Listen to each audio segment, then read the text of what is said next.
Chop Chop Lady, the controversial murder of Elsa Castillo. Noong 1994, isang babaeng nagngangalang si Elsa Castillo ang naging kontrobersyal na Chop Chop Lady. Matapos po siyang patayin ng kanyang Amerikanong kalaguyo. Sa sobrang dilim ng kwentong to, matapos paghiwalayin yung kanyang katawan po, kung saan-saan na po kinalat itong katawan niya, pati yung kanyang mga kagamitan. Ito po yung mga karakter sa kwentong ito at importante na makilala natin sila. Una, syempre, si Elsa Castillo. Isang araw pinalabas po na namatay siya sa bangungot ng kanyang Amerikanong nobyo. Kinalaunan, lumabas ang katotohanan na pinagtsatsyap-tsap pala talaga to. Pangalawa, si Stephen Weisenhunt. Isa po siyang expat sa Pilipinas. Isa po siyang businessman. Nagkakilala sila nung magtrabaho si Elsa bilang isang assistant personal manager sa Apex Motor Corporation. So parehas po silang kasal, pero pareho ring sabihin na lang nating hiwalay o may kanya-kanyang issue sa kanilang mga asawa. Pangatlong karakter po ay si Demetrio o Rio Ravelo. Siya ang magiging susi kung paano masosolve at malalaman ng mundo ang kahayupang ginawa ng Amerikano sa kababayan nating si Elsa Castillo. Elsa Castillo's convicted murder. Dire-diretso na po tayo sa ating kwento. Paano ngayon nalaman kung sino at paano pinatay itong si Elsa? Ano yung papel ni Rio dito? Sa totoo lang, it feels like a movie on its own. Parang yung mga drama-rama sa hapon kung saan may kabitan na nauuwi sa patayan. Ganun ka far off yung kwento niya. Ang pumatay po kay Elsa, alam nyo na, yung kanyang American lover. Ito yung kanyang mga larawan niya para mas ma-envision nyo siya. Obviously, kung napatay niya si Elsa, ibig sabihin, matindi yung nararamdaman niya doon sa babae. So, ang tanong ngayon, bakit? Ano yung trigger? Paanong dumating sa punto na papatayin mo yung jowa mo, di ba? So, pinatay niya po si Elsa gamit ng pagsasaksak dito. Brutal. Pinagpuputol-putol niya po yung katawan ni Elsa. At kung babad po kayo dito sa channel natin, no, I think mahuhulaan nyo naman na kung bakit lahat ng chop-chop cases, parang iisa lang talaga yung motibo. Iisa yung kanilang trigger. Sinasabi na pinatay itong si Elsa doon mismo sa condominium unit na tinitirhan ng Amerikanong si Weisenhunt. Located ito sa Green Hills sa San Juan noong September 24, 1993. So ano yung dahilan ng pagpatay? Selos. Bakit kanyo? Kasi gusto palang makipagbalikan nitong si Elsa sa kanyang asawang si Fred. Ibig sabihin, nakikipaghiwalay na ito sa foreigner. Siguro hindi niya matanggap, siguro mataas yung ego niya, yung kanyang pride, ayaw niya magpatalo. O siguro matindi lang talaga yung pagmamahal niya dito kay Elsa. Pero sabi ko nga sa inyo, kung mahal mo, sabay-sabay po tayong lahat, hindi mo sasaktan. Kahit pa ibig sabihin po no, ikaw mismo yung masasaktan. Hindi mo magagawa yan sa taong mahal mo. So ito na, paano siya nahuli? At paano napatunayan na siya yung pumatay? The murder. Ayon nga ito sa POV ng main witness sa pagpatay na ito. Isang lalaking nagngangalang si Demetrio Ravelo. Tatawagin natin siyang Rio. Hawak niya ang matibay na patunay na ang Amerikano ang pumatay at kumatay kay Elsa. So sino po ba siya? Anong papel niya dun sa magjowa, di ba? Si Demetrio Ravelo ay wala pong iba kung hindi ang mismong driver ng Amerikano. Sabi ni Ravelo, no, inutusan daw siya ni Weisenhunt, no, ng kanyang boss, yung kanyang amo, para sunduin at ihatid yung girlfriend nito doon sa condominium niya sa Green Hills. September 23 yan, 1993. So wala naman po talagang alam to, no? Talagang nagtatrabaho lang siya nung araw na yon. Driver lang naman siya eh. Yun lang yung role niya eh, di ba? Hindi siya kasama sa pang-araw-araw na ginagawa nitong kanyang boss. May limitation siya doon sa buhay ng kanyang amo. Hindi naman siya kasama doon sa loob, di ba? Hindi naman sila magkatabi matulog. So, lumipas po yung 2 araw. Kaya ko lang din nababanggit yan, no? Yung limitasyon sa buhay nila. Kasi wala nga siyang alam sa nangyayari. Which brings us to September 25. 2 days matapos yung unang paghatid niya dito kay Elsa. Nagulat na lang daw ito nang sabihan siya ni Weisenhunt. Si Elsa namatay dahil sa bangungot. Yan, ganun yung kwento sa kanya. Implying, no, that she died on her sleep, na walang ginawa sa kanya. Ngayon, kung nagpe-pay attention kayo sa kwento natin at sa lahat ng detalyeng binigay ko na sa inyo, sa thumbnail at title pa lang po natin, no, mapapaisip na po kayo. Teka, hindi inisip ni Weisenhunt yung ginawa niyang pagpatay. Sabihin na lang natin, no, word ko to, medyo tanga siya sa kanyang palusot. So basically, parang humihingi siya ng tulong dito sa driver niya. Ano ba dapat gawin natin? Tulungan mo ko. Kung saan, syempre, sumagot itong driver na si Ravelo. Sabi niya, sir, siguro maganda dito, like anyone naman no, na nasa tamang pag-iisip, ipa-autopsy nyo na po, isuko nyo na po yung katawan para hindi na po kayong paghinalaan, which makes perfect sense, diba? Kung wala ka naman kasi kasalanan, ba't ka matatakot? Bakit ka matatakot ibigay sa pulis para ipa-autopsy? Pero sabi ko nga sa inyo, fail itong Amerikano. Kasi sabi niya, putol-putol na yung katawan ni Elsa eh. Siyempre magtataka ka dun, di ba? Bakit mo naman icha-chop-chop yung binangungot? Anong koneksyon, di ba? Anong punto? Obviously, kaya chinap-chop, madalas, no, sa lahat ng kaso natin dito, I think 100% ng kaso ng chop-chop cases na tinalakay natin, gustong itago kasi mas maliit pag chop-chop, di ba? Dahil ayaw na may makakita sa ebidensya ng pagpatay. Hindi ko na po alam kung ano yung tumatakbo sa isip ni Ravelo nito, no? Yung exact kung tumatakbo sa isip niya. Yung driver sa oras na to, no? Pero hindi niya sinumbong kaagad yung kanyang boss. Sabi nila may takot daw siya, pero siguro may part pa din sa kanya na naniniwala na, syempre ipaprocess mo pa yun, naniniwala na, siguro nga namatay sa bangungot. Hindi mo naman maiisip na, mali, hindi totoo yung sinasabi dito agad-agad, no? So patuloy daw na nag-uusap yung dalawa.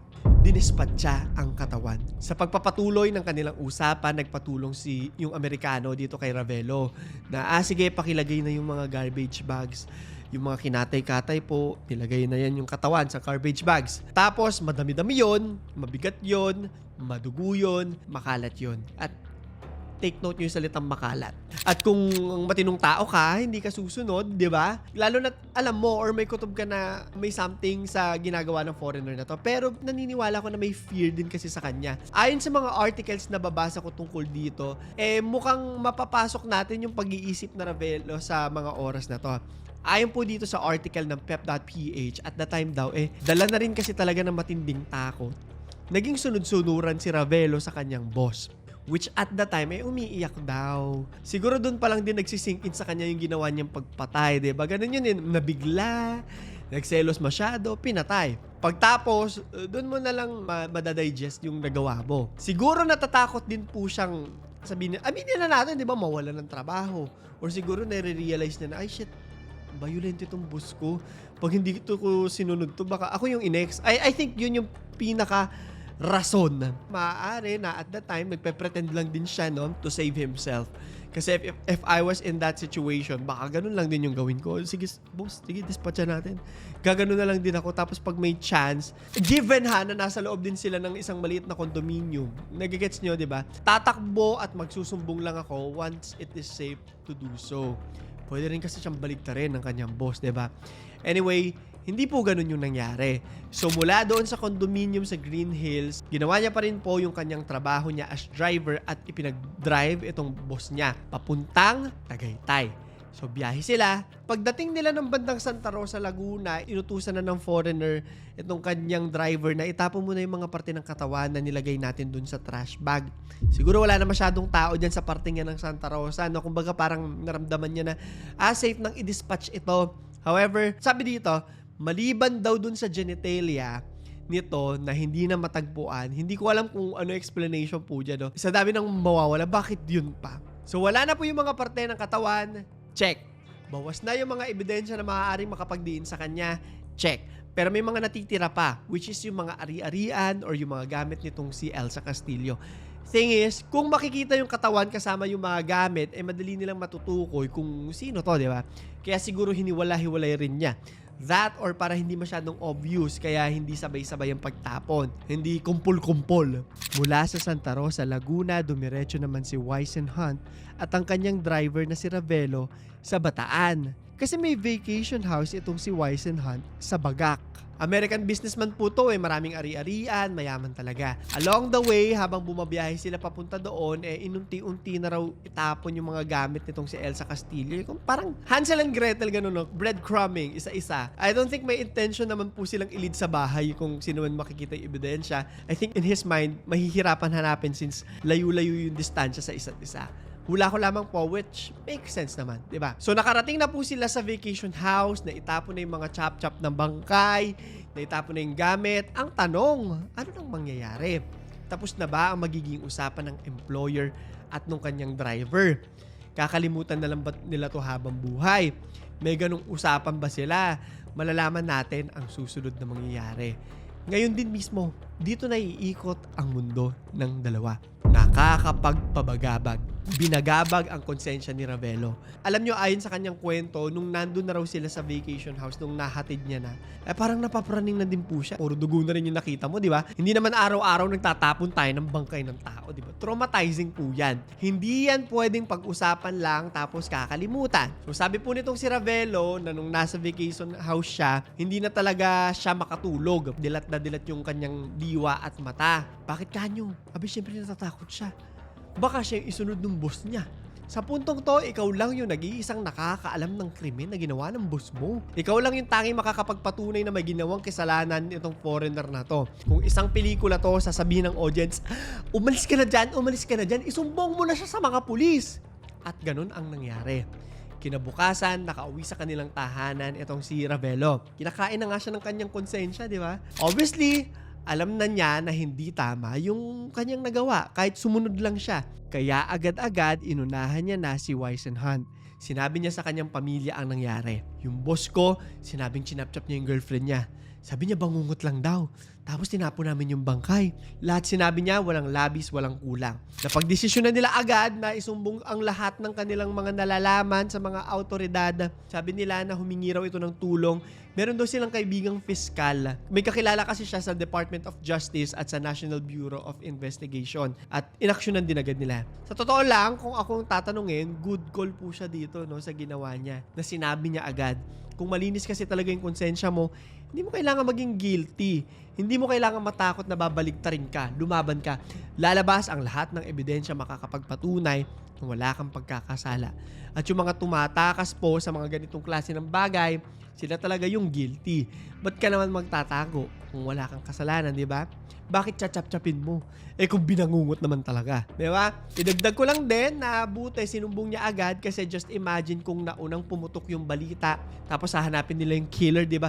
Most likely mapagbibintangan pa siya bilang main killer or accomplice. At iisipin ng mga tao na nagsusumbong lang din siya, no, para ilaglag itong boss niya. Parang ganon. So good call siya doon. Matapos ang pag-amin ni Rio Ravelo, tinuro niya yung kanyang boss. Inaresto si Whisenhunt doon mismo sa kanyang opisina na located sa Mandaluyong City. Napansin ng mga tauhan ng NBI na marami itong mga sugat sa labi. Meron din daw sa pisngi at sa iba't ibang mga parte ng katawan nito. Hinting na may struggle, no? Lumaban itong si Elsa Castillo. So yun palang signs na, no? Inimpound yung kanyang sasakyan at eto na po. Masangsang na sasakyan. Bago kunin yung sasakyan, chinek muna nila syempre.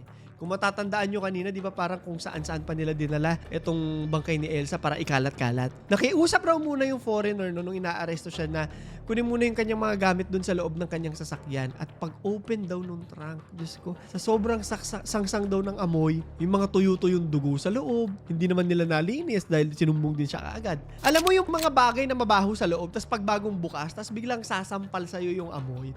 Ganun yung nangyari pag bukas nila nung trunk. Napahakbang lahat ng mga tao pabalik. Parang naramdaman ko rin nga siya. May mga ganung moments tayo na experience, di ba? Yung bang sabi nila, nananapak ng ilong. Anong nangyari kay Whisenhunt? Dahil matibay ang mga ebidensya at ang testimonya ni Ravelo laban kay Whisenhunt, reclusion perpetua po o habang buhay na pagkakapiit ang parusang iginawad sa kanya ng korte. Napakadali lang din kasi matuturo ni Ravelo, dito ko po tinapon lahat. Alam niya lahat ng ginawa nila eh. Naibalita po lahat, napatunayan niya na hindi siya nagsisinungaling. So nakulong itong boss niya. However, makalipas ng 19 na taong pagkakakulong sa New Bilibid Prison sa Muntinlupa City noong December 2012, pinalaya si Whisenhunt dahil sa good conduct na pinamalas nito. Sa ilalim po kasi ng batas natin, lahat ng mga foreigners na convicted of crimes, matapos pong pagsilbihan yung kanilang sentensya, binabalik din po sila sa kanilang bansa tapos banned na forever sa Pilipinas. At yun yung nangyari dito kay Whisenhunt.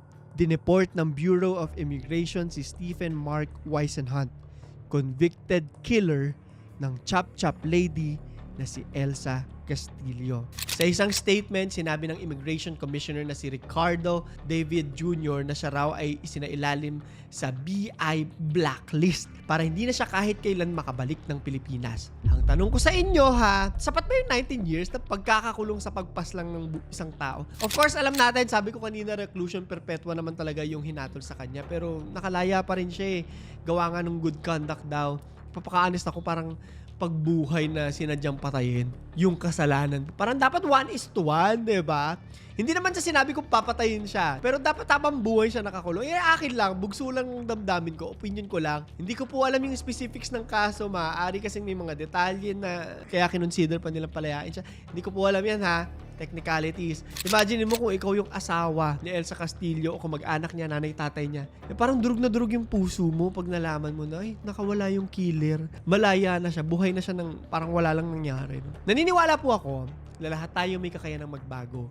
Pero may mga kasalanan na hindi deserve na hindi pagdusahan ng paghabang buhay. Yan ay ako lamang. Controversial films. Dahil sa tindi ng usapin nang lumabas ang balita sa pagpatay kay Elsa Castillo, naging dahilan ito para magkaroon ng dalawang kontrobersyal na pelikula tungkol sa kanyang buhay at pagkamatay. Hindi ko alam kung nanay ko or lolo ko nagkukwento sa akin, pero parang may issue rin itong mga pelikula na to at the time. Hindi ko po alam yung context ha. Sabihin na lang natin na chismisan lang, pero para sa mga nakaabot po sa panahong to, ano yung mga kwentuhan nang lumabas yung pelikula na yan? Bakit sila naging controversial din? Yung film po na sinasabi ko ay yung una, number 1, January 27, 1984 ni-release, Octo Arts Films, The Elsa Castillo Story, Ang Katotohanan. Pinagbidahan niya ni Chris Aquino. So, mabigat na artista po, diba? February 2, 1994 naman, halos isang linggo lang, diba? Pinalabas din kaagad yung isang pelikula na nagngangalang Chop Chop Lady, The Elsa Castillo Story. Na ganun din, bigatin rin.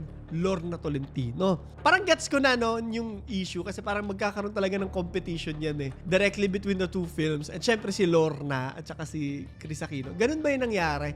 Wala ko lamang po yan, comment nyo sa ilalim. Anyway, nakuha raw ng FLT Films yung rights ng buhay ni Elsa mula nung kausapin ng producer si Fred Castillo. Yung pong estranged husband ni Elsa. May parang press conference pa nga raw noon, tapos winento niya at the time, nagpaplano talaga silang magsama ulit.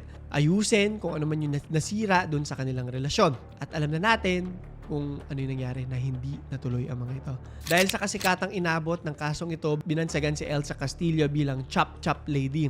Hindi sa kanya unang ginamit yung term na to, pero nung 90s siya yung parang naging muka ng mga Chop Chop Lady eh. Dahil na rin sa pag-over-sensationalize ng kwento, ng media, mga pelikula, na umabot pa nga sa 2 films, di ba? Sinasabi nila na ito raw ang pinakasikat na Chop Chop murder sa Pilipinas at sana hindi na ito mangyari kahit kanino pa ulit. Huwag niyo kalimutan na mag-like, subscribe at notification bell. Maraming salamat po sa mga nagre-request na stories sa akin. I love you all so very much. Mga nag-message sa akin sa Instagram, binabasa ko po lahat yan na mag-message lamang po kayo. Anyway, ito yung tanong ko, question of the day natin. Gagawin kong personal ang kwento. Sa tingin mo, ano ang pinakamalaking red flag sa isang lalaki o babae na nagsasabi, no, ay magiging toxic o mapanakit ang relasyong ito? Comment mo sa ilalim. So, yun lamang po. Ito si Claro III at ito ang aking kwento.